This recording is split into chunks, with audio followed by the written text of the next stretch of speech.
parte, né, dessa manhã do primeiro dia do evento, Grande Sertão Sertões. Todo mundo assinou a lista? Né, da primeira parte? Presença? Você faltou assinar? Beleza, então fiquem aí com a lista e depois me entreguem no final. Para essa segunda parte, como eu já adiantei, a gente recebe a professora Lorena Lopes da Costa, ela que tem formação pela UFMG na área de História, sempre trabalhando nessa interface entre História e Literatura, formada em História Antiga, então tem muitos trabalhos sobre a Antiguidade também, nesse grupo com a recepção clássica no presente. A Lorena foi professora na UFOPA durante alguns anos, é professora da UFRJ, da área de História, trabalha com História Antiga por lá, é editora-chefe da Revista Clássica, a revista mais importante de estudos da Antiguidade do Brasil. Teria inúmeras outras coisas para mencionar, fez doutorado de sanduíche na França, é super chique. Uma pessoa que eu admiro demais pelas publicações, pelas apresentações e pela pessoa que ela é.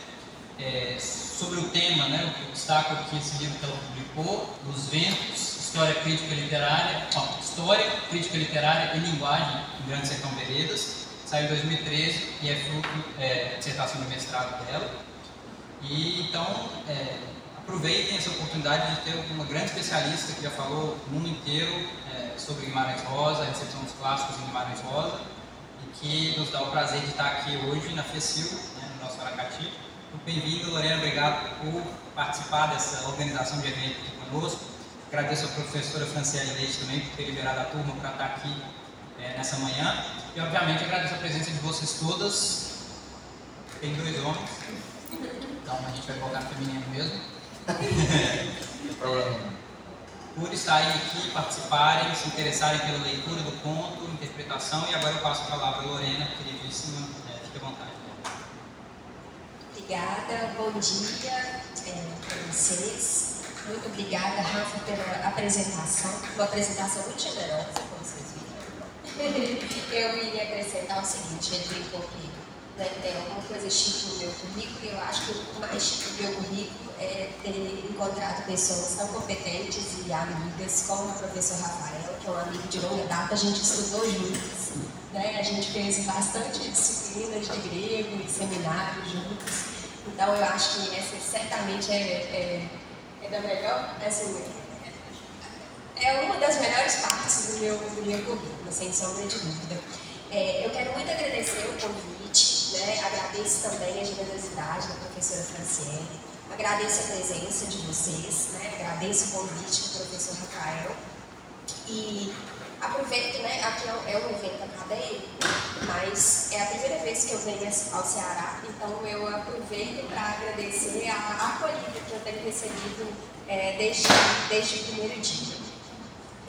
Antes de começar assim, a apresentar aquilo que eu preparei para vocês, né? Eu preparei pensando muito nesse primeiro momento do encontro, que foi a leitura do conto, A Hora de Augusto Macrado. Eu queria, assim, digamos, celebrar, né, a importância que tem da parceria na vida acadêmica. Eu acho que vocês estão, né, vocês estão chegando na universidade. É uma universidade nova, é um lugar de construção do conhecimento, claro, mas é um lugar de construção de outras dimensões também, né? Dimensões afetivas, de amizade, de troca intelectual.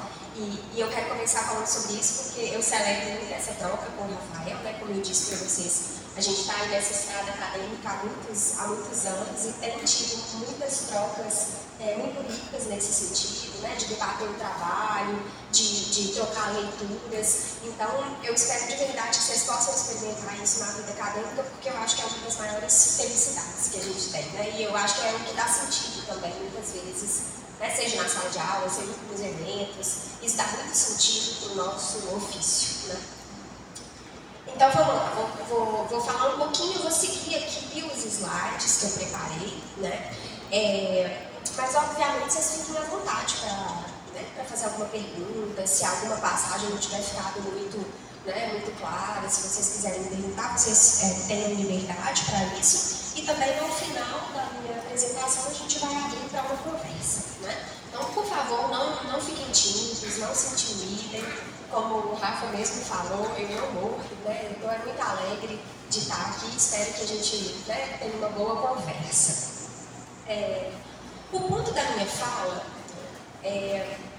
claro, ele parte da leitura, da experiência de vocês, da leitura maravilhosa, né, do conto, A Hora e Veja Augusto Matraga, mas eu quero aqui compartilhar com vocês uma possibilidade interpretativa, né?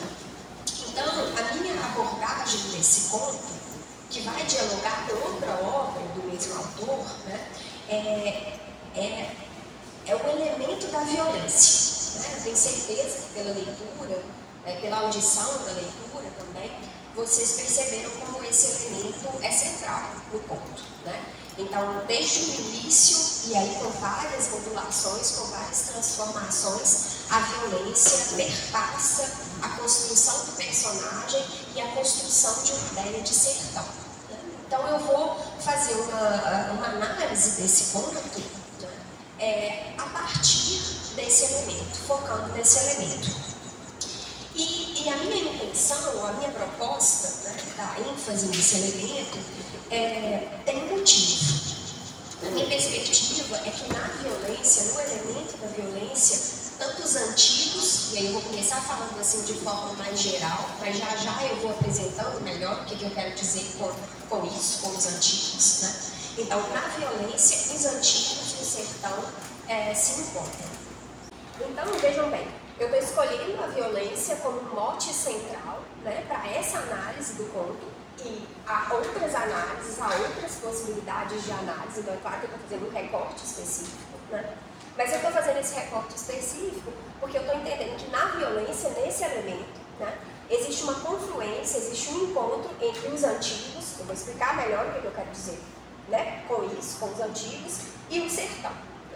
Então, já trazendo aqui uma outra ideia, né, para tematizar isso. Eu estou entendendo que nesse conto, ou que nessa ideia rosiana da violência, dois mundos se encontram.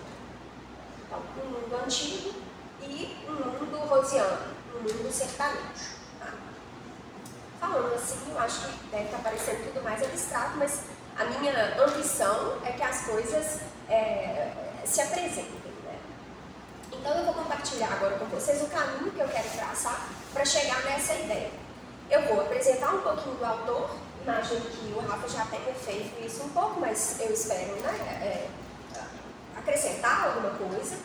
Eu vou também apresentar um pouco mais da obra, né, vou destacar alguns aspectos do conto, da gênese do conto, né, e vou mencionar algo mais da obra do autor, né, para além do conto A Hora e Veja Augusto Matraga, e eu também vou falar dessa presença dos antigos, né, de fontes antigas, de ideias antigas, de autores antigos na literatura do Guimarães Rosa. Tá?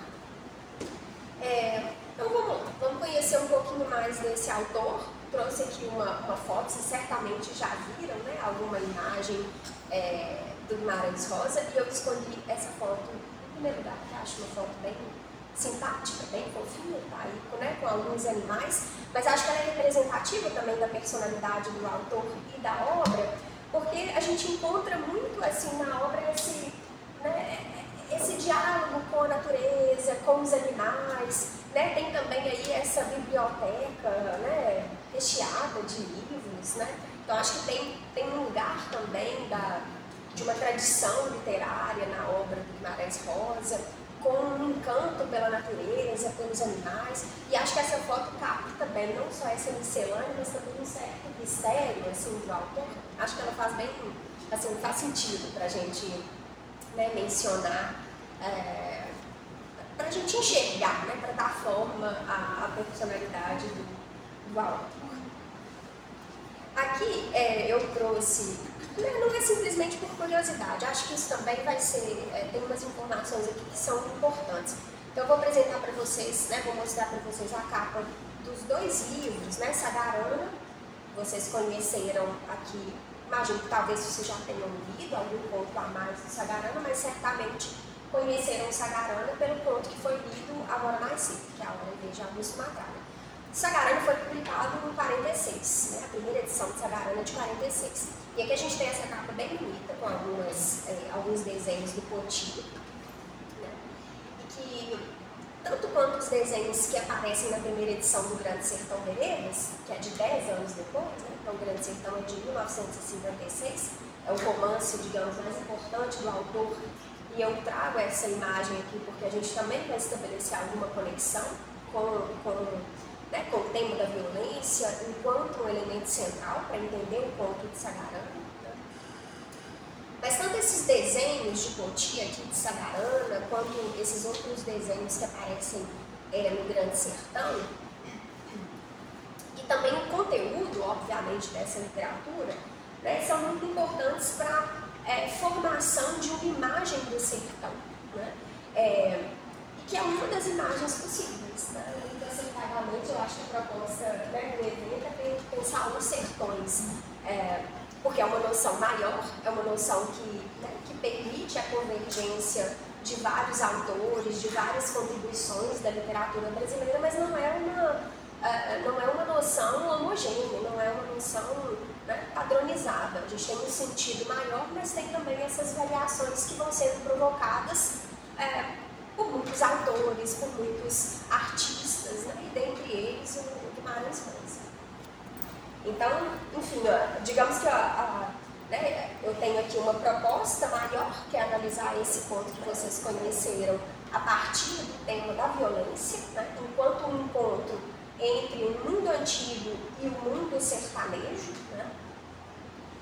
Mas com isso eu quero também provocar, né, indiretamente outras reflexões. Uma delas é essa ideia, essa reflexão de que a gente está falando de um sertão, né? Um sertão em meio a outros. Mas para entender esse contato, né, de mundos distintos, comecei dizendo, então aqui a gente vai pensar a violência. De um lado contribui para a noção da violência a referência aos antigos, de outra contribui para a noção de violência as referências que a gente poderia entender como históricas, nesse sertão, um sertão de uma realidade histórica brasileira, né, que vocês conhecem, mas também uma experiência fictícia, produzida pela criatividade do autor. Mas não são só esses dois mundos. Esses dois mundos eu estou priorizando para a abordagem. Porque se a gente pensa justamente na biografia do autor, né, do que participou dessa construção, dessa criatividade de Guimarães Rosa, a gente poderia destacar também outros contextos em que a violência é um elemento de peso, em que a violência é um elemento de destaque. Então eu trago aqui ainda o apresentando a capa daquilo que se chama de Diário de Guerra, Guimarães Rosa. Então, Guimarães Rosa, não sei se vocês chegaram a comentar sobre isso, ele foi diplomata, ele exerceu a diplomacia por alguns anos e passou alguns anos da Segunda Guerra Mundial na Alemanha, né, exercendo a diplomacia. Então, ele trabalhou em Hamburgo durante alguns anos, e registrou nisso que a gente chama de diário de guerra, embora outros estudiosos deem outros nomes, né? Mas são anotações, enfim, que registram momentos da guerra. Né? Aqui eu trouxe essa imagem porque tem a letrinha dele, né? Tem algumas datas, eu não sei se vocês conseguem ver daí, mas a gente vê até os meses, né? Então é isso, é um diário mesmo de anotação, de observação de um mundo em guerra. Ele sai do sertão, né? Ele cresce no sertão, ele conhece o sertão, conhece a violência do sertão, lê fontes antigas em que a violência está tematizada, né? E dentre as viagens que faz como diplomata, ele vive alguns anos na Alemanha em guerra, né? Na Alemanha nazista, conhecendo a manifestação da violência desse contexto. Aqui eu trago um trechinho desse mesmo diário, né, para a gente então conhecer mais que violência é essa que ele experimenta na Alemanha. Aí tem esse maio, domingo, na noite de 18, 19, alarme, ataque aéreo, bombas, uma lanterna, corpo iluminante caiu ao lado da minha casa. Assustei, esperando bombas. É certamente outra violência, se comparada à violência que a gente escutou e leu aqui, né, a partir do conto A Hora e Vejo de Augusto Natraga. É outra violência também se comparada ao enredo do Grande Sertão. É outra violência também que a gente encontra nas descrições do mundo antigo. Né? Mas é uma experiência de violência, que certamente se soma num repertório, né, que permite ao autor, então, formular, né, uma reflexão, né, sobre esse tema que, infelizmente, perpassa, então, aquilo que a gente poderia entender enquanto uma tradição literária, mas também enquanto uma tradição histórica. Né? Aí eu já estou pensando em 3 pontos distintos, né? Então, o mundo antigo, o mundo sertanejo, a Alemanha da Segunda Guerra, né? E esses 3 mundos confluem de alguma maneira, né, nesse elemento da violência, em manifestações muito distintas, né? Mas existe esse ponto em comum.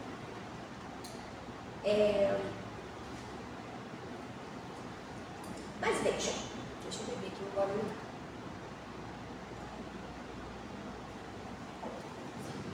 Eu aqui apresentei, digamos assim, os elementos-chave para a nossa conversa. Né? Mas eu queria destacar, né, embora eu tenha mencionado algumas datas, eu queria dar ênfase a essa, digamos assim, a essa matemática, a essa cronologia. Né?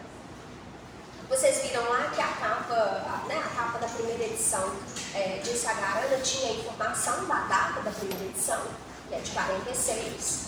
Né? A capa da primeira edição do Grande Sertão tinha também a data, que é 56, então 10 anos de intervalo, né, entre Sagarana e Grande Sertão. E o trechinho, né, do Diário de Guerra, que provavelmente foi do ano de 40 ou de 41, né, se encontra aí nesse contexto, mas é um contexto mais largo. Né? Agora, o conto que foi lido hoje, né, A Hora e Vejo de Augusto Natraga, embora tenha sido publicado, né, tenha saído nessa edição de 46, de Sagarana, ele é um conto que é anterior, quer dizer, a criação dele é anterior a 46, e é anterior até mesmo a essa experiência da Segunda Guerra do autor. Então eu trouxe aqui um trecho que a gente vai ler, né, que conta justamente dessa gênese de Sagarana. Então a gente lê assim: bem, resumindo, ficou resolvido que o livro Sagarana se passaria no interior de Minas Gerais. A gente tem ali umas referências de uma realidade histórica, né, de uma realidade geográfica e histórica. E compor-se-ia de 12 novelas. Aqui, caro Condé, isso é um trecho, né, de uma correspondência do Guimarães Rosa para um amigo. Findava a fase de premeditação. Restava agir. Então passei horas e dias, fechado no quarto, cantando cantigas sertanejas, dialogando com vaqueiros de velha lembrança, revendo paisagens da minha terra e aboiando para um gado imenso. E é claro que aqui é uma carta que quer testemunhar o processo de criação do Guimarães Rosa, mas que não deixa também de ter, né, uma certa performance da criação literária sobre a qual a gente comentava ontem.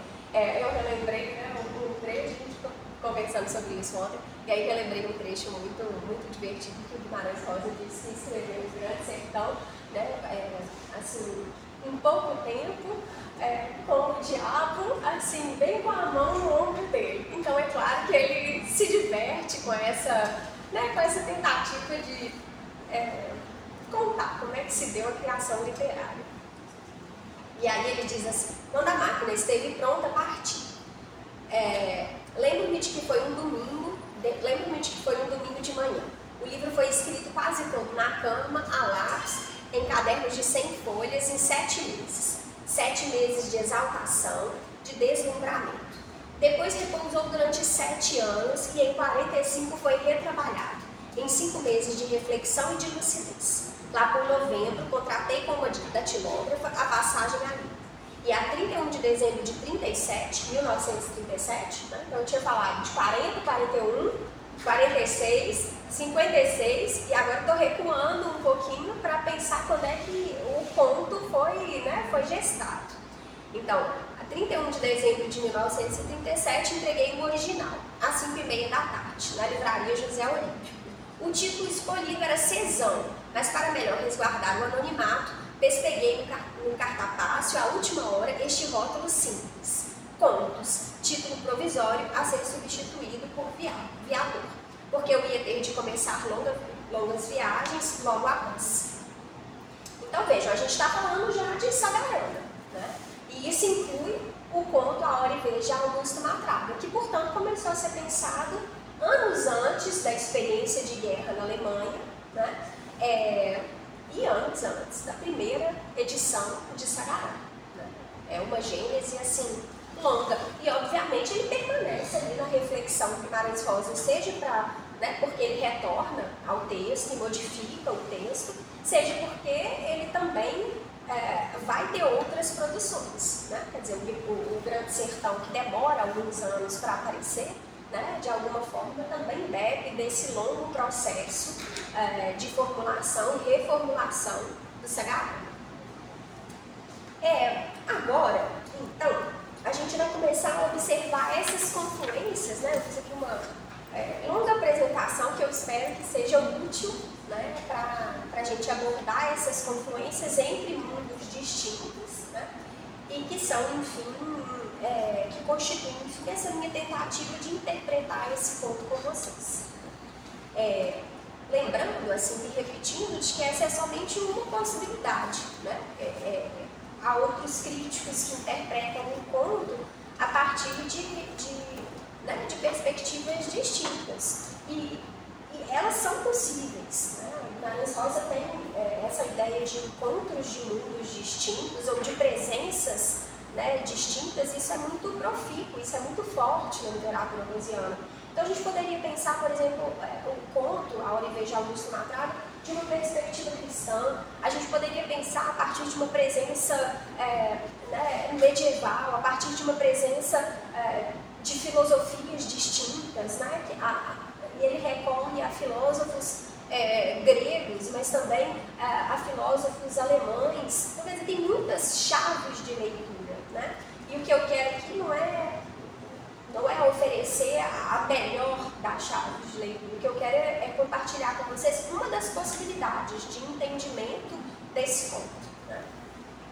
Então a gente vai, para isso, começar a observar essas confluências, essas trocas entre o que eu estou chamando de fontes antigas, e agora a gente vai se aproximar, né, um pouco mais delas, e desse mundo sertanejo de fato, né? Por que isso faria sentido? E o que isso significaria?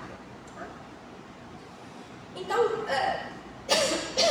eu vou destacar aqui duas passagens do conto que está fresco aí na memória de vocês, e são duas passagens que chamam muita atenção. Então, tem uns erros aí no slide, vocês não reparam. Então, em algum momento do conto, né, quando se dá, quer dizer, quando existe esse esforço do ponto de apresentar Joãozinho Bem-Bem como esse jagunço muito temido, né, muito conhecido no sertão. Então, ele interrompe o colega, né, que o apresentava, dizendo assim: mas a gente nem pode mais ter gosto de brigar porque o pessoal não aparece no falar de entrar no meio do seu Joãozinho Bem-Bem. Isso é um companheiro que fala, né? E Joãozinho Bem-Bem responde, faz a sua intervenção, dizendo assim: prosa minha não carece de contar, companheiro, que todo mundo já sabe. Então eu estou separando esses dois trechos que cumprem mais ou menos a mesma função. Joãozinho Bem-Bem é um jagunço muito conhecido no sertão, o sertão que é fotografado, digamos assim, por esse conto. Um companheiro dele dá mostras disso, porque ele diz assim: olha, nem adianta falar de Joãozinho Bem-Bem, porque só de falar que ele vai aparecer no lugar, todo mundo já foge, de tão temido que ele é, né? Então, quer dizer, tem uma fama prévia à chegada de Joãozinho Bem-Bem em qualquer em qualquer lugar desse sertão. Né? E o próprio Joãozinho Bem-Bem, né, em um momento interrompe esse companheiro, dizendo assim, olha, não precisa me elogiar, não precisa ficar gastando, né, seu verbo para me elogiar, não, porque todo mundo já sabe, né, todo mundo já me conhece. Então a gente tem aí dois trechos, eu poderia trazer outros, mas que atestam justamente que esse jagunço, esse guerreiro do sertão, né, é conhecido nesse ambiente. Todo mundo sabe quem é Joãozinho Bem-Bem. Num outro material que participa aqui dessa minha análise, Guimarães Rosa, né, traz para suas anotações esse personagem, Joãozinho Bem-Bem, né, que eu não sei vocês, mas que para mim é um personagem muito curioso. Né? Não sei como é que vocês sentiram isso ouvindo o conto, mas é um personagem muito curioso, seja pela, né, pela forma como ele fala, seja pela sua postura, seja pela forma como ele se encanta com o personagem principal do conto. Né? E aí esse personagem, Joãozinho Bem-Bem, né? Então, um personagem criado para um conto que, pelo que a gente viu, começou a ser pensado ali na década de 30. Ele aparece num outro material de Guimarães Rosa, que é um material de leitura de fontes antigas. Então, Guimarães Rosa, provavelmente numa experiência de reler a Ilíada e a Odisseia, destacou, sobretudo, trechos da Ilíada, né? E aí a gente está falando de um poema que foi composto provavelmente ali no século VIII antes da nossa era, né? Que o Guimarães Rosa, né, deve ter lido algumas vezes na vida, mas que provavelmente numa releitura, que a gente não sabe exatamente quando se deu, mas que a gente sugeriria o ano de 1950. Então, ao reler esse poema da Ilíada, ao reler esse poema da Odisseia, Guimarães Rosa decide fazer algumas anotações, quer dizer, ele está muito interessado por essas fontes antigas, e aí, curiosamente, ao destacar alguns trechos desse poema, copiando, né, fazendo citações dos versos desses poemas, ele coloca antes desses versos, não o nome dos personagens desses poemas de Homero, mas o nome de seus próprios personagens. Então, vejam bem, tentando aqui organizar esse quebra-cabeça. Vamos tomar como a data de releitura da Ilíada e da Odisseia, com Guimarães Rosa, o ano de 1950. Então, lá em 1950, depois de ter experimentado a guerra na Alemanha, né, ele decide reler a Ilíada e a Odisseia, sendo que um dos exemplares que ele relê é um exemplar, né, comprado na Alemanha, em Hamburgo, no momento da guerra. Né?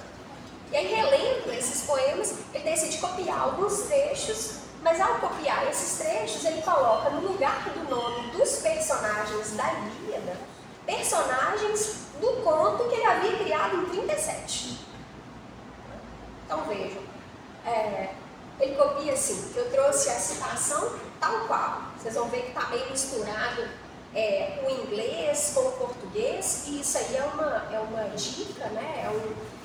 É uma evidência de que, muito provavelmente, Guimarães Rosa está lendo ali a Odisseia em mais de uma língua. Então a gente vê ele copiando alguns versos em inglês, né? Ele está dizendo, meu caro Diomedes, o personagem da Ilíada, né? Disse Odisseu, disse Ulisses, né? Não tem nenhuma necessidade de cantar meus feitos, de me elogiar, né? Porque você está falando com homens que me conhecem. Isso ressoa, né, algo que a gente acabou de ouvir, né? Vejam, vou voltar lá.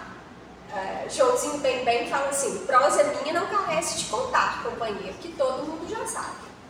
Está parecido, está parecendo quase uma tradução, não é verdade? Da Ilíada no sertão.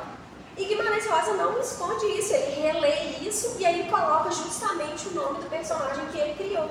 Esse nome, Joãozinho Bem-Bem, não fui eu que coloquei, foi o Guimarães Rosa que colocou no seu caderno de anotação da Ilíada.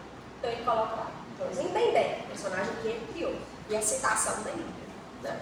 E são muitas os trechos, né, da leitura, das anotações que ele faz da Ilíada e da Odisseia, que fazem referência a esse conto.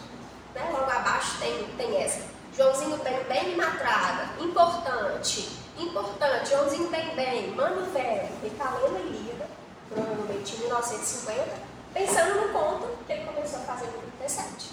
Ele mesmo está estabelecendo essas conexões que eu quero abordar aqui, que eu estou abordando aqui. Né?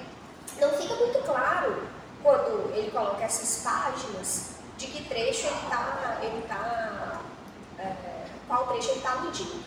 Porque, como vocês sabem, né, quando a gente vai citar uma obra antiga, a gente fala assim, verso tal, canto tal, mas ele dá outras dicas que permitem um mapeamento, né, que nos ajudam a localizar, ou talvez dizer assim, olha, talvez ele estivesse se referindo a esse momento da Ilíada, ou a esse outro trecho. Então ficou claro que essa conexão que o próprio Guimarães Rosa faz entre o sertão, entre o seu conto e o material antigo? Deu para aprender? Eu vou explorar então outros encontros. Né? Vejam, aqui eu trouxe um trechinho da Ilíada. Né? Então, olha só, a gente viu Joãozinho Bem, de alguma forma, traduzindo aquilo que aparece na Ilíada que o Guimarães Rosa relê. E agora eu trago, né, finalmente, um trechinho da Ilíada que pode ter sido, né, aquele que motivou Guimarães Rosa a observar, né, esse encontro entre a fonte antiga e seu próprio personagem. Não, perdão, não é esse trecho não, já é um outro trecho que apresenta uma outra conexão. Aqui tem uma passagem da Ilíada, né, do canto 21, em que Aquiles, talvez vocês já tenham passado por isso também em alguma disciplina, né, em que Aquiles, o grande herói da Ilíada, se vê diante da iminência da morte. Né? Então é o grande herói da Ilíada e de repente ele tem medo da morte, não porque ele está enfrentando um outro herói, um grande herói troiano, mas porque ele está quase sendo afogado por um rio. E ele é tomado por um certo desespero, porque quer dizer, como é que ele que estava sendo, né, que era prometido para ser celebrado enquanto grande herói, ia ter uma morte indigna, né, como essa, como né, afogado por um rio. E esse trecho é importante, né, eu vou ler aqui com vocês essa passagem, porque ele faz parte, né, de um outro ponto que é destacado por Guimarães Rosa, né? Então, e que aparece no conto. Então, Guimarães Rosa, aqui no caderno de anotação de leitura, né, de anotações da Odisseia, ele dá várias dicas desses elementos que o cativam, né, na leitura da Ilíada. Ele destaca, então, não só, né, aquilo que a gente viu agora, um personagem interrompendo o outro porque ele já é muito conhecido, porque ele já tem a sua fama testada no sertão, né? Mas ele também está muito interessado em pensar como é que o herói lida com a iminência da morte. Ele também está muito interessado em uma espécie de construção daquilo que poderia ser chamado de bela morte, né? Ou para dar um acento mais sertanejo para aquilo que poderia ser pensado enquanto a boa morte. E aí esse trechinho, então, nos ajuda a pensar nisso. Né? Aquiles, então, se pergunta assim, já prestes a ser afogado por esse rio, que é o rio Escamão. Zeus Pai, como é que nenhum dos deuses me ajuda nessa miséria e me salva do rio? Que eu sofra depois do que tiver de sofrer. Para mim, nenhum outro dos deuses celestiais é tão culpado como minha mãe amada, que me enfeitiçou com mentiras. É ela que me disse que sob a muralha dos troianos couraçados eu haveria de morrer por causa das rápidas flechas de Apolo. Oxalá tivesse sido Heitor a matar-me, o melhor dos homens de lá. Valor teria tido quem matara, valor teria tido quem fora morto. Mas agora, por uma morte miserável, foi decidido que eu fosse apanhado no grande rio, como um rapazinho tratador de porcos, a quem arrasta a torrente invernosa que tentou atravessar. Então, Guimarães Rosa, muito provavelmente, né, destaca essa passagem porque ele está interessado em pensar como é que o herói lida com a morte. Como é que o herói da Ilíada, né, enfrenta o medo da morte, ou enfrenta a morte. E é muito claro nessa passagem, né, de Aquiles que ele não tem exatamente um problema com a morte. Ele diz assim, quem me dera, né, ser morto por Heitor, o grande rival, o grande herói troiano. Se eu tivesse sido morto por ele, a minha morte teria muito valor. O problema é que aqui eu estou sendo quase morto por um rio. Que dignidade tem nisso? Que heroísmo tem essa morte? Né? Como é que essa morte, por um afogamento, vai coroar a minha existência enquanto guerreiro? Ou enquanto o maior dos aqueus? Né? Porque era esse o destino que havia sido prometido para ele.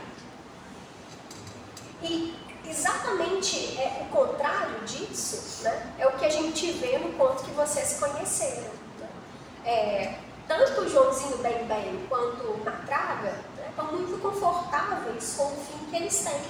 Porque eles estão tendo, né, eles têm a morte que é de todas a mais digna. Eles estão sendo mortos por heróis, né? Bem vai ser morto por um herói à sua altura. Matraga vai ser morto por Bem, que é aquele que ninguém precisa explicar quem é, todo mundo já conhece. Né? A fama de Bem é maior do que ele próprio. Então, Bem diz assim, estou no quase, mano velho. Vocês se lembram certamente dessa passagem. Morro, mas morro na faca do homem mais maneiro de junta e de mais coragem que eu já conheci. Quer dizer, ele está ali na iminência da morte, mas ele está tranquilo com o seu fim. Porque ele sabe que aquele fim, justamente porque ele está morrendo, né, na faca do homem mais maneiro de junta e de mais coragem que já conheceu, né, é o melhor fim que um jagunço poderia ter. E Matraga reconhece isso. Matraga reconhece a excelência desse herói. Né? Ele também morre feliz. Ele também morre tendo certeza do seu feito. Tanto é que ele pergunta se alguém ali o conhecia para dar notícia do seu feito. Ele fala assim, conta pra minha gente, dá notícia para ignorar. Né? Conta que eu morri assim, conta que eu morri grande, conta que eu morri de forma heróica. Né? E não só ele reconhece o seu grande feito, como também ele pede a todos em volta, né, que não se esqueçam de que ali não morria qualquer um. Ali morria o grande Joãozinho Bem. Né? E ele diz nesse sentido, assim, quando ele começa a perceber que a multidão, né, tinha uma espécie de intenção, de desejo de desfeitear o corpo, o verbo que aparece é justamente esse, né? Ele diz para o povo né, que assistia o combate, ele diz assim, ele Matraga, para com essa matinada cambada de gente herege, e depois enterrem bem direitinho o corpo, com muito respeito em chão sagrado, que esse aí é o meu parente, seu Joãozinho Bem. Então, os dois se reconhecem enquanto rivais. Né? Augusto Matraga se coloca como rival de Joãozinho Bem, independente da admiração que sente. Né? Mas justamente porque eles sabem a altura de um e de outro, né? Eles entendem que aquele combate é um combate que eleva o heroísmo dos dois. Né? Joãozinho Bem morre tranquilo, ele fala, eu estou morrendo da melhor morte que eu poderia ter, da morte mais heróica que eu poderia ter. E Matraga não só sente o mesmo, como diz ainda que era necessário preservar o corpo daquele seu rival. Né? E aí a gente entra num outro ponto, né? De novo essa confluência, né? Então a gente fala, a gente vê dois personagens muito parecidos, né? Diomedes e Joãozinho Bem, o personagem da Ilíada, um personagem rosiano. A gente vê a morte do herói aparecendo na Ilíada e aparecendo no conto de Guimarães Rosa. E agora eu chamo a atenção para um outro elemento, que é esse, usando as palavras do Guimarães Rosa, enquanto ele lê a Ilíada, a sacra luta pelos cadáveres, o horror à profanação dos mortos. Então, o herói, observa Guimarães Rosa na leitura que ele faz da Ilíada, depende de um respeito ao corpo. Quer dizer, não é só a morte em si, não é só o momento da morte, mas o herói precisa ter um corpo respeitado. Os ritos de morte precisam ser bem realizados para que a existência do herói seja coroada pela bela morte. Né? Ele observa, o autor observa isso lendo a Ilíada, e isso aparece no conto. Né? Agora há pouco a gente recuperou esse trechinho em que Augusto Matraga diz, para com essa matinada cambada de gente herética, enterrem bem direitinho o corpo de Joãozinho também. Né? O desejo das pessoas em volta era de desfazer do cadáver, era de desfeitear o cadáver de Joãozinho bem. Mas ele diz, não, ele não, ele é um jagunço desconhecido, ele merece respeito. Né? E esse respeito ao corpo de Joãozinho bem não só vai celebrar a existência do jagunço temido que ele foi, mas também vai significar algo de positivo ainda para a própria existência de Augusto Macaco, né? Para que ele também se firme no imaginário sertanejo enquanto um herói à altura de Bem. Esse horror à profanação dos mortos, quer dizer, esse desrespeito, essa violência ao cadáver, é tematizada na Ilíada, não é à toa que Guimarães Rosa percebe isso. Né? Eu trouxe aqui um outro trecho, né, que, digamos assim, ilumina essa passagem, né, esse pedido de Augusto Matraga de respeito, pedido pelo respeito ao corpo de Joãozinho bem, que é justamente o momento da passagem em que Aquiles, tomado por uma raiva, né, contra Heitor, decide desfeitear o corpo desse herói troiano. Né? E aí a gente tem a narrativa da Ilíada que diz o seguinte, Aquiles, então, né, perfurou atrás os tendões de ambos os pés, do calcanhar ao tornozelo, e atou-lhes correias de couro, atando-os depois ao carro. Ele está fazendo isso com o corpo já morto de Heitor.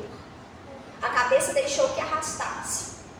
Depois que subiu para o carro e lá colocou as armas gloriosas, chicoteou os cavalos que não se recusaram a correr em frente. De Heitor, ao ser arrastado, se elevou a poeira, e dos dois lados os escuros cabelos se espalhavam. Toda na poeira estava a cabeça que antes fora tão bela. Mas Zeus a seus inimigos o dera para a vergonhosa profanação na sua própria terra. Então a gente vê, de novo, aqui eu quero, né, iluminar esse aspecto do necessário respeito ao corpo, que existe tanto no Código Guerreiro da Ilíada, esse poema grego, antigo, né, de milênios anterior à literatura rosiana, né, mas que nos ajuda a entender a literatura rosiana justamente porque esse elemento reaparece no sertão. Né? Então, Bem e Matraga estão falando desse aspecto. É preciso respeitar o corpo do herói morto. Na Ilíada, esse imperativo também existe. E ele fica ainda mais forte porque a gente vê uma cena de desrespeito que é tão chocante. Né? Que é Aquiles desrespeitando, então, né, o corpo morto de Heitor. Então, olha só. Para amarrar aqui a nossa interpretação, né? Eu citei alguns desses elementos, né, desses elementos que conformam o que eu estou chamando de encontro entre mundos, né? Essa confluência entre os antigos, ou agora, né, eu posso falar com mais propriedade, né, de um poema antigo, que é a Ilíada, sobretudo, né, com uma criação, né, com uma literatura que pensa um sertão, né, que é em parte baseado numa experiência histórica, geográfica e histórica, né, mas que também tem ali uma autenticidade, uma particularidade do autor, né, do Guimarães Rosa. Quer dizer, a gente está pensando num encontro entre dois mundos, um sertão rosiano, né, e a Grécia Antiga, que a gente poderia, né, ambientar no século VIII. Eu destaquei alguns desses elementos, a bela morte, né, a fama do guerreiro, o respeito ao corpo, e a gente poderia abordar outros elementos. Né? Mas o interessante é que a gente agora reflita, né, para quê? Para que propor essa interpretação? Né? Eu imagino que vocês já devam ter percebido que eu estou aqui tanto me servindo da fonte antiga para pensar a fonte nova, né? Ou seja, da Ilíada para pensar o conto, a Aurivê de Augusto Matraga, como também a direção contrária. Né? O conto me ajuda a pensar a fonte antiga. E essa é a potencialidade do que a gente chama de estudo de recepção. Né? Então, essa perspectiva crítica que eu estou usando para apresentar uma análise interpretativa do conto, né, tem essa potencialidade. Quer dizer, a gente encontra ali um diálogo entre dois mundos, né, Mas esse diálogo entre dois mundos faz com que a gente possa interpretar não só a fonte posterior, mas também aquilo que seria a fonte anterior. Né? Quer dizer, ler Guimarães Rosa me faz entender mais a Ilíada, e ler a Ilíada me faz entender mais Guimarães Rosa. Então, para finalizar, né, eu quero ainda explorar esse último elemento da Bela Morte, né? E aqui eu vou ler um trechinho da fala de Heitor. Né? Agora está perto de mim a morte malévola, já não está longe, está quase sendo morto por Aquiles. Né? Depois vocês já viram o que vai acontecer. Ele vai ser morto por Aquiles e vai ter o corpo desfeiteado, desrespeitado. Né? Era isso já muito agradável a Zeus e ao filho de Zeus que acerta ao longe, que antes me socorriam de bom grado. Agora foi o destino que me apanhou, e que eu não morra de forma passiva e inglória, mas por ter feito algo de grandioso, para que os vindouros de mim ouçam falar. Então o Heitor está experimentando, como Aquiles, naquele momento do rio, experimentou a iminência da morte. E ele pensa assim, tudo bem, está chegando o meu fim, mas eu quero ser lembrado. Eu vou ser um herói se eu for lembrado. Eu preciso ter feito algo de grandioso na minha trajetória de vida, para que eu mereça ter meus feitos cantados, para que eu, de certa forma, sobreviva à morte, né? Para que eu, de certa forma, escamoteie a morte. Né? E o que vai fazer na Ilíada, né, o herói ser cantado, vai ser justamente a excelência na guerra, além da bela morte. Né? No Grande Sertão, aqui eu não vou ler esses slides, a gente vê vários personagens dando mostra disso. Quer dizer, Guimarães Rosa parece se apropriar dessa lógica, né, de que o herói, de que o jagunço precisa ser bom de guerra, né, e ele quer ser bom de guerra e aceita enfrentar a morte, aceita pagar o preço da morte, porque ele tem a esperança de que ele vá ser lembrado. Quer dizer, a memória do herói é um bom pagamento, né, para o risco que ele corre na guerra. Então eu trouxe aqui algumas passagens em que a gente vê isso no Grande Sertão. Esse romance de 56, quer dizer, de anos depois da releitura que Guimarães fez da Ilíada, de anos depois do início da Gênese de Sagarana e do conto A Hora e Vez de Augusto Matraga, de anos depois da experiência do autor na guerra, né, na Segunda Guerra na Alemanha.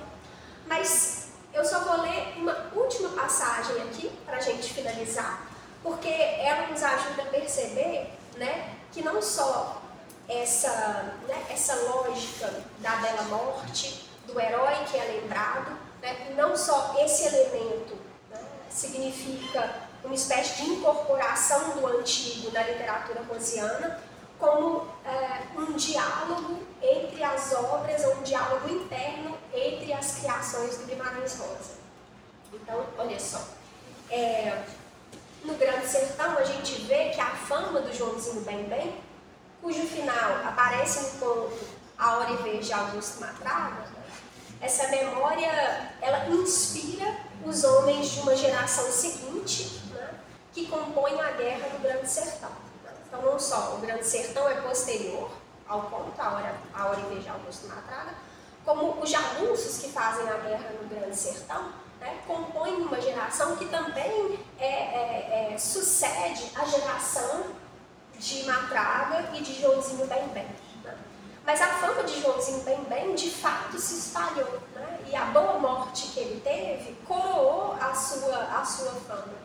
E isso é atestado pelo próprio enredo do Grande Sertão e pelos jagunços que então buscavam nele, né, inspiração e força para a sua própria jornada guerreira. Só aproveitando para destacar, o pessoal que leu, né, pelo menos o início lá do Grande Sertão comigo em sala, notar que é uma intertextualidade interna à obra do Guimarães Rosa que ele está construindo. Isso. Nesse conto de publicado em livro 46, ele vai resgatar, né, o Joãozinho Bem-Bem, esse personagem fundamental do conto, no romance de 56. Então é uma espécie de crossover, vamos chamar assim, dos universos de Sagarana e Grande Sertão de Veredas. Sensacional isso. E é como se assim, não é só que ele é mais do que resgatar. Ele diz assim, olha, deu certo, vocês estão vendo essa matemática de construção do herói que eu li lá na Ilíada, que eu vi lá na Ilíada, né? Isso eu estou, digamos assim, performando Guimarães Rosa pensando. Então, sabe isso que eu vi acontecendo lá na Ilíada, a fama do guerreiro, né, sendo coroada pelo poema que celebra justamente a existência do guerreiro? Isso também vai dar certo aqui na minha obra. Mas não é só com o fim do bem do conto, A Hora e Veja de Augusto Matraga. É com o romance Grande Sertão. Porque no enredo do Grande Sertão, esses jagunços mais novos falam assim, não, eu quero ser tão valente e tão bom como foi aquele lá de trás, aquele Joãozinho Bembem, né? Então, é o último trecho, eu vou de fato finalizar agora. E aí é o único trechinho do Grande Sertão aqui que eu vou ler. Esses homens, todos puxavam o mundo para si, para consertar. Mas cada um só vê e entende as coisas em seu modo. Montando mais supro, mais sério, foi Meneiro Vaz, que um homem antigo, seu Joãozinho Bembem, o mais bravo de todos, ninguém nunca pôde decifrar como ele por dentro consistia. J. Ramiro, grande homem príncipe, era político. Zé Bebelo quis ser político, mas teve e não teve sorte. Raposa que demorou. Sou Candelário, se endiabrou e por aí vai. Né? Então, Riobaldo está citando vários desses nomes grandiosos, né, que fazem a fama do sertão. Mas, sobretudo, eu destaco aqui, então, essa alusão a Joãozinho Bembem, esse guerreiro de um outro tempo, né, cuja fama, de fato, né, foi se espalhando pelo sertão de tal modo que os guerreiros do Grande Sertão se lembram dele com muita admiração. Então é isso, gente. Muito obrigada pela atenção. Desculpa ter passado um pouquinho do tempo. Agradeço demais a leitura que a Lorena compartilhou aqui conosco. Vocês viram um belíssimo exercício, né, de pesquisa e trabalho, porque ela fez a leitura, né, da obra do Guimarães Rosa, fez essa leitura do repertório que o Guimarães Rosa deu dicas de ter estudado, de ter se aprofundado, que é a tradição antiga, sobretudo a homérica, mas além de tudo foi ao arquivo, né? Então assim, foi atrás das anotações do Guimarães Rosa, leu todo o material que permite compreender a gênese de uma obra, que é uma abordagem, né, de crítica literária possível, e que para muitas das atividades que eu tenho tentado incentivar vocês a realizarem aqui na PECIL, como escrita literária, podem ser inspiradoras também, porque vocês veem a quantidade de frentes com que um autor lida, né? O seu próprio tempo, o repertório de literatura com que ele se desenvolveu ao longo da sua formação, as suas vivências propriamente, as suas anotações, tudo isso vai compondo um caldo que quando a gente vê sua obra, a obra é um fiapinho, mas tem um trabalho por trás enorme que nós, enquanto leitores, sobretudo leitores especializados, críticos, bem informados, conseguimos resgatar para entender essa obra e, se a gente quiser, fazer da mesma forma, ou aproveitar estratégias, ou estabelecer diálogos, e por aí vai. Né? E, obviamente, assim, permitir gerar um novo, porque é claro que, né, resgatando essas fontes antigas, esse diálogo com o poema antigo, a intenção não é sugerir que exista aí uma emulação, uma cópia, né? Não é isso, é perceber um diálogo que gera uma coisa muito nova. Né? Mesmo quando a gente vê uma espécie de tradução de uma fala de um herói da Ilíada para um herói, para um jagunço do sertão, não existe, né? Da minha parte não existe, eu tenho certeza que na experiência da escuta ou da leitura do conto também não deve existir para vocês nada que se aproxime a uma ideia assim de ele simplesmente copiou, né? Não se trata disso. Quer dizer, é um diálogo que gera um novo. Né? Ele olha para uma tradição literária, que é uma tradição importante, né? Mas para produzir algo novo e que signifique muito para um ambiente que é muito particular, que é o sertão. Né? Isso. E aí vejam como esse tema da morte, embora possa parecer mais ou menos afastado, né, da experiência de alguns, é muito presente na obra, né, do Guimarães Rosa, é muito presente na literatura antiga de modo geral, mas eu diria, é muito presente na nossa experiência de mundo. Por mais que nós não tenhamos ainda tido contato com a morte, isso é algo que nos aguarda pessoalmente, né, enquanto seres humanos que estão vivos, que estamos vivos, mas que inevitavelmente vai nos atravessar em diferentes momentos da vida, né, com luto de pais, luto de amigos, luto eventualmente de filhos, e por aí vai, pessoas queridas. Então, o que a ONV de Augusto Matraga nos propõe de forma muito instigante, eu vou fechar aqui só para a gente assim, de forma muito instigante, é justamente uma reflexão sobre quem nós somos no mundo, né? Sobre a possibilidade de nós nos transformarmos enquanto ainda estamos vivos. Porque vocês viram, todo aquele início lá do conto é muito para construir a ideia de um vilão. Augusto Matraga é uma pessoa terrível, assim. É o tipo de pessoa que você não quer conhecer, não quer ter um contato nunca.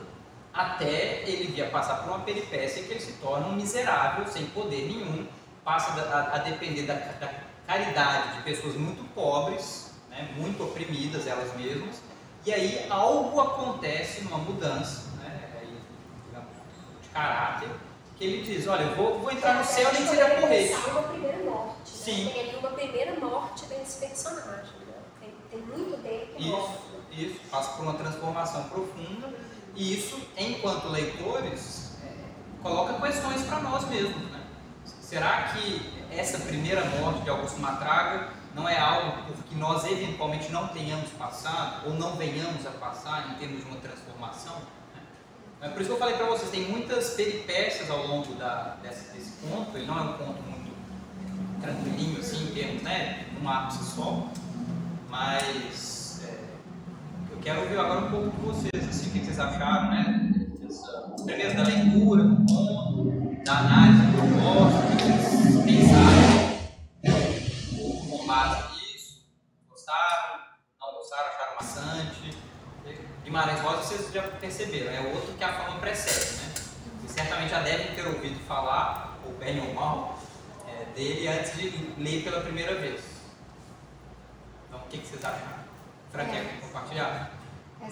No primeiro tempo tem duas coisas. No primeiro momento, essa questão da quase morte, da primeira morte, né? Aí eu já venho pra mim mesma, né? Que alguns conhece um pouco mais, eu tive uma experiência assim também, aí eu já me lembrei, já me coloquei na história. E talvez essa primeira morte, não necessariamente, né, como você estava falando, não precisa ser de fato algo tão próximo cara a cara com a morte. Pode ser assim, daí vocês olharem para a vida de vocês, né? O que talvez seja dentro da vivência, das experiências que vocês já tiveram, algo que seria algo catalisador para poder mudar, ter essa transformação. Assim como a gente consegue ver o texto, essa primeira morte. E aí a gente se observar, sabe? Acho que a literatura tem esse trabalho, né? Que é o que vocês estavam falando. Uma outra questão, daí agora eu não vou deixar de ter meu pitaco de analisador do diálogo aqui, do diálogo de Bakhtin, né? Que eu vim falando para vocês toda vez. Que eu acho que tudo esse processo que elas... Daí que vocês me corrigem, me falam, né? Com certeza da literatura, eu não... Mas assim, todo esse processo que eles trouxeram aqui, a gente pode, da pesquisa da Lorena, do texto, dos outros textos, a gente consegue perceber o dialogismo. Não sei se eles vão me brigar comigo depois, mas assim, é isso que é Bakhtin. É a gente conseguir fazer essas intertextualidades, conseguir se encontrar em diversos aspectos, tanto indo de um lado para o outro quanto do outro, como a professora Lorena trouxe muito bem. Então é isso que a gente faz quando a gente está falando de Bakhtin. É ver todas essas danças que vão casar de fato com a gente também, com as nossas experiências, com o que faz com que nós sejamos nós mesmos. Certo? Eu fico pensando, eu acho que tem tudo a ver, Fran, porque eu fico pensando assim, esse ponto que você falou, né? Então, como que nós, né, você retomou isso, como que nós experimentamos de alguma forma essa primeira morte, esses eventos mais abruptos ou mais extremos na nossa vida que faz com que a gente ressignifique quem a gente é. E fico pensando também nesse tema que eu elegi assim como mote para análise, que é o da violência. A gente falou de mundos ali, né, localizados, a Grécia Antiga, né, esse poema, a Ilíada, né, a guerra entre aqueus e troianos, a Alemanha da Segunda Guerra Mundial, o sertão, né, brasileiro. Mas, quer dizer, a gente também pode pensar na violência dos nossos dias, como é que ela, de alguma forma, é alimentada por uma tradição, né, que confia, né, nesse mecanismo de resolução de impasses, né, como que isso sobrevive com diferentes figuras, quer dizer, a violência dos nossos dias, né, seja no Rio de Janeiro, onde eu moro, seja aqui no Ceará, né, quer dizer, ela tem diferentes caras, a gente não está falando da mesma violência da Segunda Guerra, a gente não está falando da mesma violência de Aquiles e Heitor, mas tem um conceito que perpassa essa tradição e que se alimenta, né? Então, quer dizer, faz sentido para a gente pensar nisso, né? Isso resvala na nossa própria experiência, né? E talvez a nossa experiência nos ajude a pensar nessas fontes, né? A entender essas fontes, seja Guimarães Rosa, seja Homero, como essas fontes podem nos ajudar a pensar nosso próprio problema, né? E isso traz mais um sentido para a gente seguir estudando, né, essa literatura. Para o pessoal que está aí, que participou do projeto Mito em Cena, quando a gente fez a adaptação da Antígona, né, a partir da tradução para Maria Antígona, uma encenação de Casamento Matuto, a gente adaptou, e aí vocês podem pensar nisso que a Lorena fez aqui, a partir de qual elemento? A gente manteve a violência, né, como um traço que está lá, muito presente na Antígona, inclusive em termos de despeitear o cadáver do inimigo, vocês se lembram, né, Polinices, né? Enquanto o outro é honrado, o nome do outro é honrado, o corpo do outro é honrado. E a gente manteve exatamente esse elemento da violência com o corpo, da violência com a memória, como um aspecto central da nossa adaptação. Então, assim, mal e mal comparando, não estou dizendo que a gente é Guimarães Rosa, mas mal e mal comparando, o que nós empreendemos é um processo análogo, tá? De voltar lá, adaptar para a realidade contemporânea, as nossas vivências, para pensar em coisas que são significativas para nós, mas a partir de um repertório que já está aí. Então, isso ajuda até a gente digamos, conceitualizar o que nós fizemos lá no projeto. Não no sentido de que essas fontes antigas expliquem o que a gente vive, né? Não é isso. Eu acho que é muito mais assim, muitas vezes elas fornecem um material, um código, né, que nos permite verbalizar, que nos permite pensar aquilo que é particular da nossa experiência. Né? É como se a gente fizesse uso mesmo delas, né, do suporte delas, para avançar um pouco na reflexão do que é nosso, do que é bem nosso. Né? E a gente poderia pensar assim, tantas violências, né, no nosso mundo, sei lá, a violência no campo, né, a violência das milícias, a violência das facções, né, as notícias aí que circularam mais, né, recentemente aqui no Ceará, quer dizer, a gente experimenta vários tipos de violência que não são essas violências de Homero, da Alemanha, mas tem um substrato, né, que a gente retira dessas outras fontes, né, que pode alimentar a nossa reflexão, que pode dar, não sei, né, um repertório para a nossa reflexão. Vocês conseguiram perceber alguma coisa que tem dentro do texto que a gente pode trazer para a violência? Digo enquanto mulheres, como mais mulheres aqui, que a gente poderia talvez pensar, que a gente consegue retirar de dentro do texto, do conto, e que ainda existe hoje, que a gente passa, as violências diárias que a gente passa.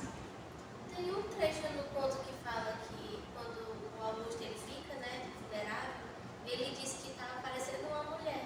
Eu achei interessante esse trecho, né, como Guimarães ele teve essa criatividade de colocar a mulher assim como um ponto frágil, né, ressaltar isso. Tem mais de uma vez. Tem mais de uma vez. Bem mais. Inclusive algum comentário, acho que já não está aqui a dúvida, sobre a ausência de nomes de mulher. Sim, a cambada, né, catálogos e catálogos de nome de homem, mas mulher, umas poucas, né? Às vezes aparece com apelido, tem aquela cena inicial que é horrorosa, né? Assim, aquilo ali é um horror, que eu nem digo que é um horror dos preconceitos do Guimarães Rosa, mas da sociedade em que ele está inserido, né? Porque assim, basicamente estão fazendo um leilão de duas mulheres para arrecadar dinheiro para a igreja. Tem também naquele trecho em que né, que antecede o conflito, né, do enfrentamento de Joãozinho Bem com a Madraga, e Joãozinho Bem fala, não, e as mulheres da família, as filhas, né? Eu nem vou usá-las porque eu não gosto de mulher para me enfraquecer. Mas quem quiser, né, quer dizer, ele está quase dizendo, elas serão estupradas, né?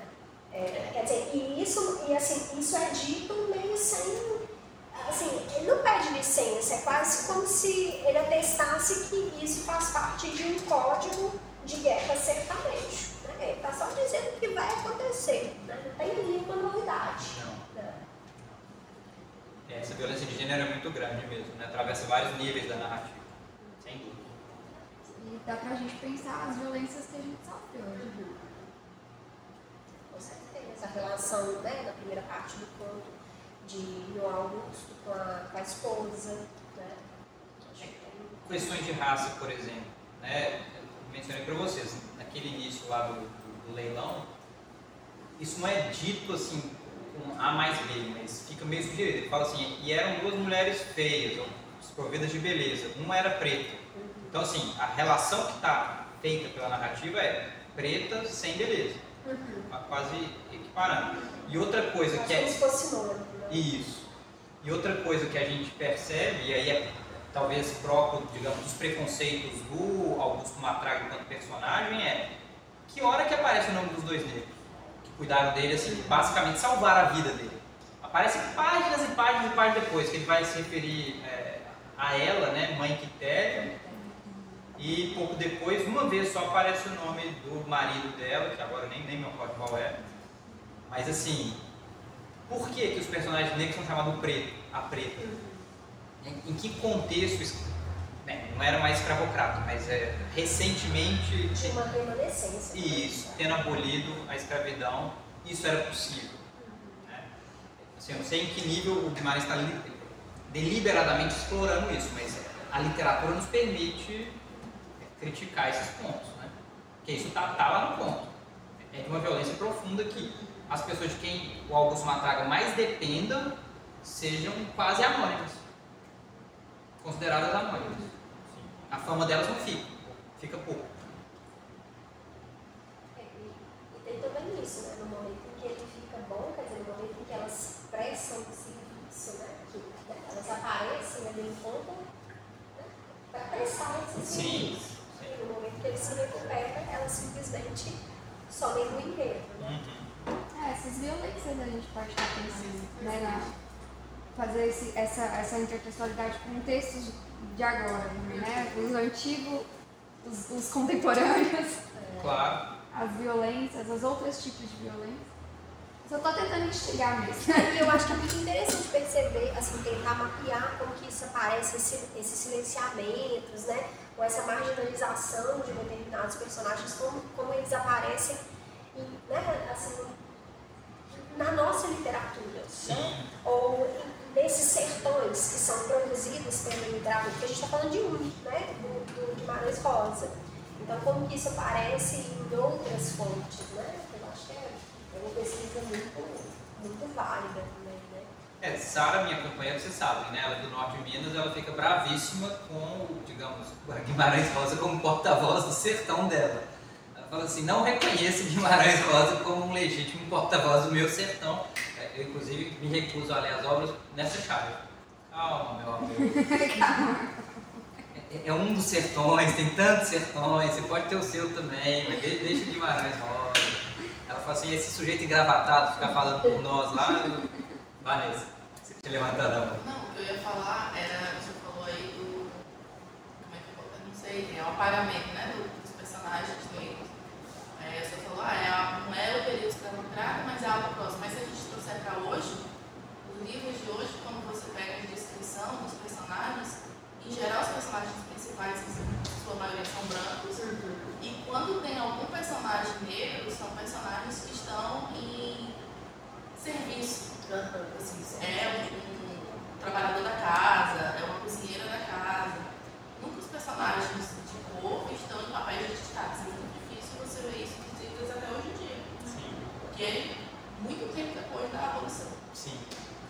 E por isso também que é tão legal ver assim numa cena mais recente, né, numa cena literária mais recente, uma nova literatura que reformula isso por completo, quer dizer, pensando assim, no Torturado, né, no Salvador Fogo, como personagens pretas, mulheres, quilombolas, quer dizer, que são sempre aquelas, né, são as personagens ou mais ausentes ou mais marginalizadas, como nessa nova literatura, né, elas começam a aparecer como centrais, né, então esse novo fôlego da literatura brasileira, né, vem aparecer, é claro, isso em alguma medida apareceu, né, com outras obras, se a gente pensa Carolina Maria de Jesus, se a gente pensa Conceição Evaristo, né, é claro que isso vem aparecendo, não é, né, não acontece da noite para o dia, mas também pensar como nos últimos anos isso tem sido modificado é muito legal também, né?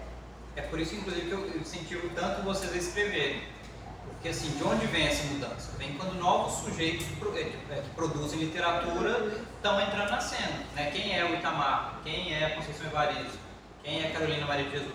São pessoas que, dentro de um extrato social, né, de uma perspectiva mais tradicional, normalmente não escreveriam. Não teriam acesso à educação, não teriam acesso à escrita, aos lugares de produção e divulgação dessa escrita. Então, Carolina é uma exceção da exceção, né? Claro, exceção da exceção. Figura totalmente excepcional. Hoje, cada vez mais, a gente tem tido, e aí eu acho que a mudança dá para tentar rastrear, mais abertura, mais editoras alternativas, mais editais. E mais interesse, né? Quer dizer, a gente fez aqui uma leitura, né, do conta e discutiu, mas quer dizer, agora a gente está discutindo sobre temas que nem foram, né, da proposta da minha fala. Quer dizer, são temas que eles precisam ser abordados, porque eles não foram correntemente abordados até agora, né? Então a gente tem interesse em saber, tá, mas a gente está lendo a literatura do Guimarães Rosa, e onde é que a gente encontra as mulheres nessa literatura? Né? Onde é que a gente encontra outros personagens para além do homem valente guerreiro? Geral meio branco, né? Subentendidamente branco. São esses interesses que estão mais... É aquilo que eu sempre falo com vocês, assim, a gente tem que ler as obras novas que estão trazendo questões que nos são mais diretamente caras, mas é importante que a gente leia também as antigas com as nossas questões. Lê-las naquela expressão que é a contrapelo, a expressão do Walter Benjamin, né? Ler a história a contrapelo para tentar mostrar justamente esses apagamentos, esses silenciamentos, porque a gente poderia fazer uma leitura crítica de A Hora de Ver de Augusto Matraco dessa perspectiva. Quais são os silenciamentos aqui? Onde estão os negros, ou as mulheres, ou enfim? Pensem em super interessante. Então, muito obrigado pela participação de vocês. Agradeço mais uma vez a Lorena por ter, enfim, comigo pensado aí nesse evento. Se vocês puderem, apareçam amanhã à noite. Eu sei que é mais difícil para vocês da manhã estarem aqui, mas se puderem, a palestra do Cristiano Araújo e da Milena Queiroz vai ser às 19 horas. E na quarta-feira, lá no Teatro Francisco Clotilde, às 18 horas, a Lorena fala às 19 de novo. Então, se puderem, compareçam lá também. Todos os eventos são abertos, né? Se quiserem trazer pessoas de casa, conhecidos, eventuais interessados em entrar na Letras, né, na FECIL, convidadíssimos. Tá?